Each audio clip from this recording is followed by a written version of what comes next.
Overnight flooding in some of our eastern counties has started to recede, but more is possible overnight tonight. I'll walk you through the potential. WRAL Storm Tracker is on the roads, monitoring the conditions. This is what it looks like right now in Wilson County. What you need to know before you leave your house this morning. New from the WRAL Breaking News Tracker, power outages reported. Hundreds of customers are impacted. What we know about the areas without power right now. And suspect caught. The man police believe is responsible for a politically motivated shooting in Minnesota is in custody now. What we know about how he was captured and how the people in the Triangle are affected by this shooting. That sad Raleigh connection to that. Here as we bring you inside our WRAL studio on this WRAL Weather Alert Day. 6 a.m. is the time. I'm Jeff Hogan. And I'm Renee Chu. Thanks for joining us on this Monday morning. Overnight, we had some storms rolling through the Triangle and beyond. I know some of the heavy downpours woke me up before the alarm. Meteorologist Elizabeth Gardner is tracking how those showers are now pushing west. East. And it was serious here across parts of Edgecombe, Nash, and Wilson counties earlier this morning.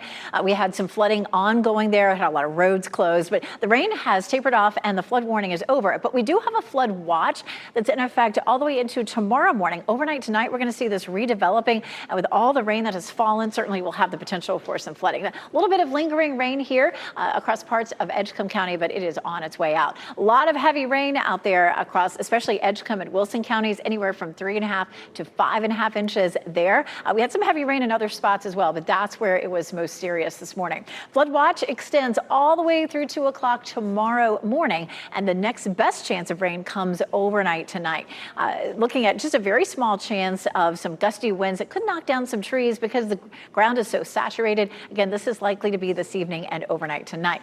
Rain chances diminish rapidly now, but then begin to ramp up as we get into tonight, especially around 7, 8, 9 o'clock. This is a look at Lewisburg. Lewisburg really wet right now. A tiny little cell just moved through and dumped some rain there. 76 is our temperature with a dew point of 71. So it's really warm and muggy. And that's really our next weather story. 90 degrees for today, but the heat index is about to really skyrocket. We'll take a look, Ken. 6:02, Elizabeth. We're going to keep it in Wilson and check in with the WRAL Storm Tracker this morning. Kelsey Coffey, photographer Mark Alexic, giving us a first-hand account of what we can expect. Good morning, Kelsey.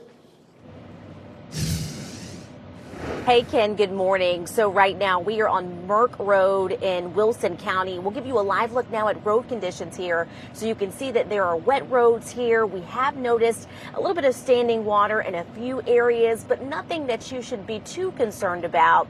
We did notice a Duke Energy crew that was on this road a little bit earlier. It seems like they were working on a power line. We're working to find out about whether that was weather related.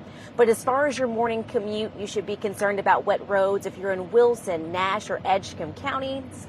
And we'll be sure to keep you updated throughout the morning. But Ken, what are you monitoring right now in the traffic center? As a matter of fact, this incident just popped up on our live traffic map this morning. Give me a few minutes and I'll let you know how much that's going to continue to affect your morning commute, if at all. But right now, we're seeing nothing but green other than the green showing up in the rain showers in terms of delay-free. All our major routes delay-free at this hour. You're getting ready to head out the door. Tune us in on the radio, 101.5 HD3. We'll keep you updated all morning long. And some of those flood concerns are happening in some parts of our viewing area this morning. Also, power outages being reported. Our crew in the WRAL Breaking News Tracker is tracking them. Ali Kadlubar is in Franklin County with hundreds of customers without power there. Ali, good morning. Yes, and just in the past 30 minutes, I want to point your attention to this intersection right here. We've seen trucks and cars pass through. Here you go. That they're passing through this intersection right here because that stoplight is out. Now we know Duke Energy reports about 870 customers are without power right now. And we did take a look at this video from the WRAL Breaking News Tracker. We spoke with the Duke Energy crew member who was trying to find the cause of this outage. Still working on that right now as this stoplight is out. We're seeing some spotty areas where there appears to be no power as well. We're going to keep you updated throughout the morning, but we know that restoration time is 6:30 a.m. We're going to keep you updated. Reporting in Franklin County, Ali Kadlubar, WRAL News. Remember, when a traffic light is out, treat it as a four-way stop for your safety and for others. A man accused of political assassination in Minnesota is in custody. Shortly before midnight, authorities provided an update on what led to his arrest. Authorities say they found Vance Bolter after locating an abandoned car he was thought to have used after the attacks in a rural area about 50 miles southeast of Minneapolis and just minutes from his home.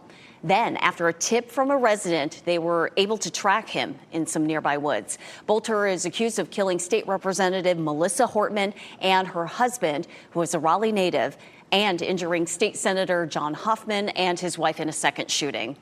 People in our viewing area are grieving the loss of Melissa and Mark Hortman. You see, Mark Hortman is from Raleigh and attended Millbrook High, UNC Chapel Hill, and NC State. WRAL spoke with one of his former high school classmates. A.G. Richards recalls one of the last conversations she had with him. I remember him telling me via Facebook that when his wife was running for office, and he was so very happy and so very proud of her. They were part of the class of 1984, and Richard says the Millbrook High community is looking for a way to come together and grieve the loss of the couple. Police in Henderson are looking for a man who they believe is responsible for shooting and killing 2 people. Police say they got on this scene at Maple Street just before 7 last night to find 63-year-old Teresa Davis and her 26-year-old son, Joseph Jeffries Jr., dead. A warrant is out for the arrest of 41-year-old Michael Wright. Police say Wright was last seen in a white Hyundai Sonata with an NC license plate KEE 6554. They say he should be considered armed and dangerous, and don't approach him if you see him. Anyone with information on his whereabouts should call the Henderson Police Department or 911 immediately. A man was shot in the chest in Raleigh. Police say it happened just after 2:30 yesterday morning on Star Street. That man was taken to the hospital, where we're going to find out if police have any information on the shooter. Emergency services in Israel reported at least 4 people were killed early this morning in an Iranian strike. The 2 countries began exchanging strikes after Israel launched a series of strikes Friday. Several top Iranian military officials were killed then. At least 18 people have been killed in Israel since the conflict began Friday, and Iran's health ministry has reported more than 220 deaths from attacks by Israel. A U.S. official tells NBC News President Donald Trump has rejected a proposal from Israel to assassinate Iran's supreme leader. In a Fox News interview yesterday, Prime Minister Benjamin Netanyahu did not directly dispute the report that was initially told by Reuters, but did, however, dismiss reports about discussions between the U.S. and Israel. The rejection comes as Iran threatens to strike U.S. military installations if it continues to assist Israel in defending Iranian strikes. Effects are being felt here as gas prices are spiking, with Israel and Iran targeting each other's oil refineries. The average price for a gallon of regular in North Carolina is now $2.87. That is up 7 cents from a week ago. In Raleigh, it's up 4 cents in the past week to $2.90. Nationwide, it's up 2 cents to $3.14 a gallon. An analyst for Gas Buddy predicts the cost could go up by 30 cents by July 4th. It's now officially summer break for a lot of students in the Triangle, and that means summer camps. They start today. It's the first day of the Triangle YMCA youth camps. The camps provide archery, swimming, arts and crafts, and many other opportunities to make friends and create memories. Camps serve Wake, Johnston, Durham, Lee, Chatham, and Orange counties. And if your kids aren't already signed up, it's not too late. The YMCA still says that space is still available. The Triangle YMCA is also offering other summer events, including sports teams and swim lessons. Today, the Wake County Board of Commissioners will talk about uses for funds tied to the state's opioid settlement money. According to today's agenda, the board is being asked to approve a funding plan for its settlement fund for 2026 and 27. The money stems from a federal lawsuit against several drug manufacturers. The state of North Carolina received $1.5 billion, with more than $67 million of those dollars heading to Wake County over the next 18 years. The board meeting is scheduled to start at 2 p.m. And Renee, also happening at today's meeting, the board is expected to finalize an agreement between RDU and the county about how to develop more than 130 acres of the recently closed Lake Crabtree Park. WRAL has reported on RDU's plans to develop 136 acres of land from the park into what the airport calls an innovative entertainment destination. The decision to close part of the park a few weeks ago has drawn a lot of pushback from hikers and bikers.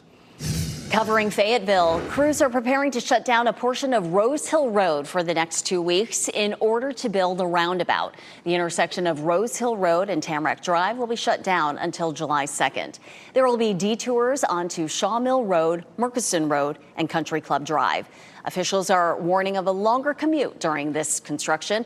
This is one of 2 planned roundabouts in Fayetteville projects this summer. 10 after 6 on your Monday, power grab. State lawmakers are considering a bill that would take certain powers from the governor and transfer them to the state legislature. We'll break down the bill and what we can expect if it passes.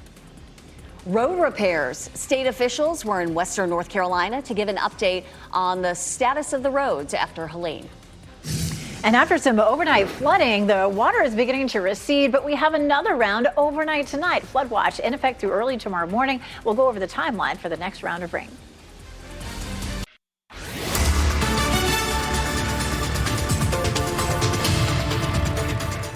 6:13, Jill Doppler 5000 radar showing most of the rain moving on out. Tiny little sprinkle north of Durham and a little bit of light rain still in Edgecombe County, but the flooding threat is over for now, but definitely comes back overnight tonight. You can see a little bit of rain north of Pine Tops over here right around Tarboro, and that is on its way out. But we did have some flooding that happened, streets closed, roads closed in parts of Edgecombe, Nash, and Wilson counties earlier this morning. All right, after we get to 5, 6, 7 o'clock, we're going to see the rain ramping up again. Most of it will be after the evening commute, but we could see some more flooding overnight tonight. We're going to walk through futurecasts coming up. That's why today is a WRAL weather alert day. We have that potential for some heavy rain. Possibly we'll have some wind that could knock down trees just because our ground is so saturated. And again, the timeline for this for our weather alert day is this evening. This is a pretty view over downtown Raleigh, isn't it? Just a little bit of break in the clouds for that sun to start popping up. It is going to be a hot day today. We'll see a high of 90 degrees, and the heat index will be a real issue for us later this week. We'll take a look. Ken? All right, Elizabeth, happening now in the WRAL Traffic Center. We do have reports of Raleigh police working a crash right there on Wake Forest Road southbound near Navajo Drive. This is right near the Beltline, if you're familiar with that area. We're not seeing any delays in that particular area, but just in case Wake Forest is part of your morning commute, just know you see some police activity right there. To the east of Raleigh this morning, where most of that rain has moved to, and it's stopped raining right now, but this is I-87, Highway 64 there around Rendell Avenue coming in out of the Zebulon. Traffic flowing nicely in all directions. And that's really the case for all major routes this morning. Traffic flowing nicely from 64 all the way to Raleigh and Raleigh, Durham, and Chapel Hill, all delay free at this hour. Your time is 6:15 here in the WRAL Live Center. Still keeping my eye on these survey results from NBC News and Survey Monkey to kind of talk a little bit about how Americans are feeling about President Trump, his job during his second term here. This is one of the questions. Do you approve or disapprove of the way Donald Trump is handling inflation and the cost of living? 18% say they strongly approve. 21% say somewhat approve. 16% somewhat disapprove, and 45% strongly disapprove. Then another question we have here, I'll go forward a little bit, saying which issue matters most to you right now. And I mean, no surprise there, the economy, 27%, threats to democracy, 23%, and lower down, right at the bottom, foreign policy at 2%. This is essentially something we're looking at during the entire day just because of the effort that went into getting this survey. Roughly 19,500 people who were surveyed to it, getting an idea of how Americans are feeling right now about the president's job. Thanks, Chris. A final vote is coming up on a bill that would block new rules proposed by state agencies overseen by Governor Josh Stein. GOP lawmakers say the so-called RAINS Act would create more accountability by giving power to the legislature. They also say fewer regulations should help lower costs for businesses. Critics fear environmental protections, public health, and public safety could be at risk. WRAL Capitol Bureau Chief Laura Leslie says this bill is clearly also about state lawmakers taking more power away from the governor. The legislature has been really loath to share power with the governor, and that doesn't matter whether the governor was a Democrat or a Republican or whether they were of the same or different parties. It's been a constant tension. I think it's been a little bit more of a tension, however, given the fact that we've got a current Republican leadership in the legislature who really wants to take the reins of the state, and we've got some Democrats who've been in the governor's mansion who have pushed back.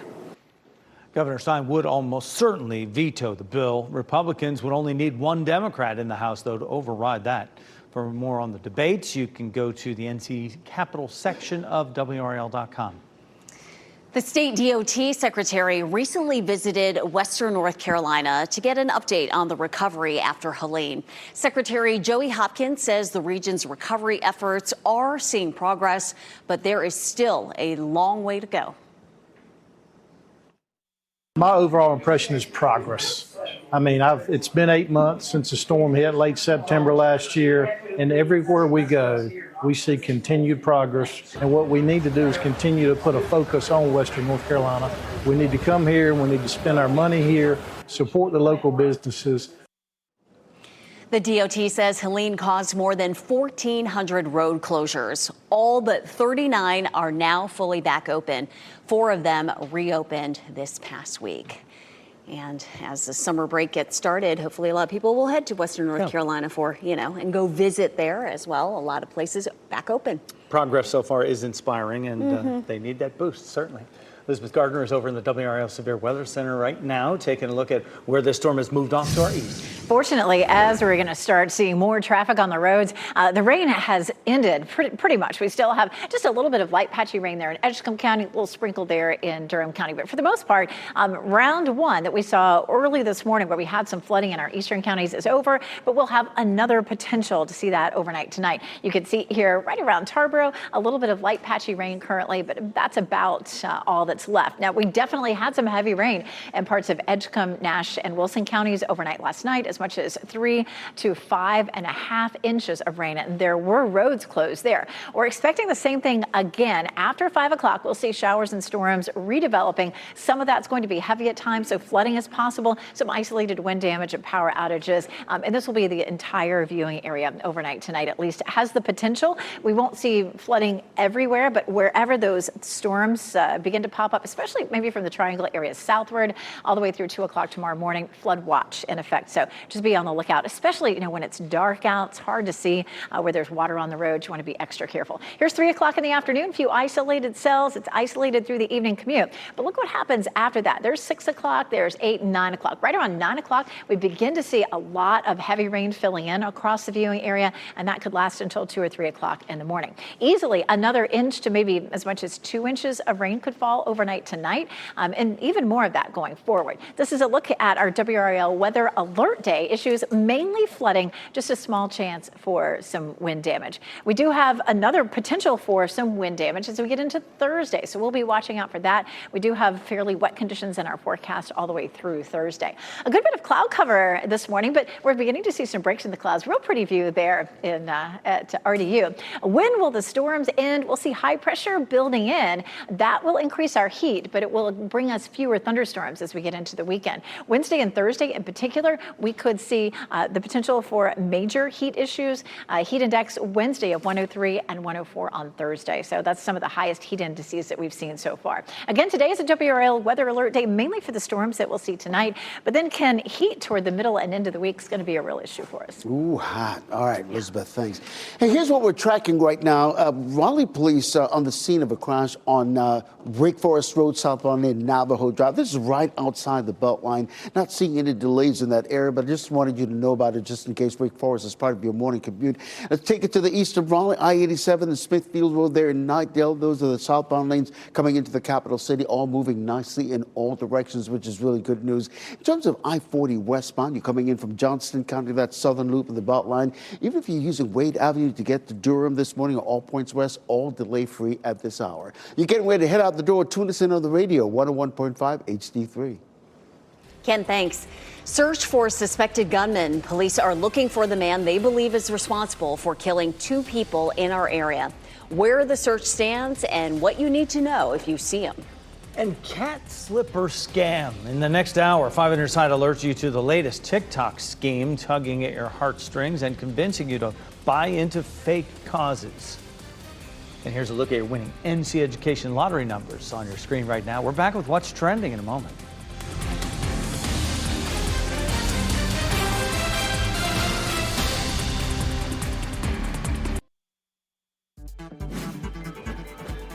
This What's Trending report, sponsored by Rug & Home.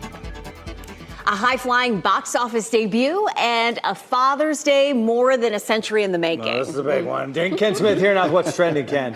Yeah, Jeff and Renee, let's start at the box office, shall we? The live-action remake of How to Train Your Dragon got off to a flying start in its opening weekend.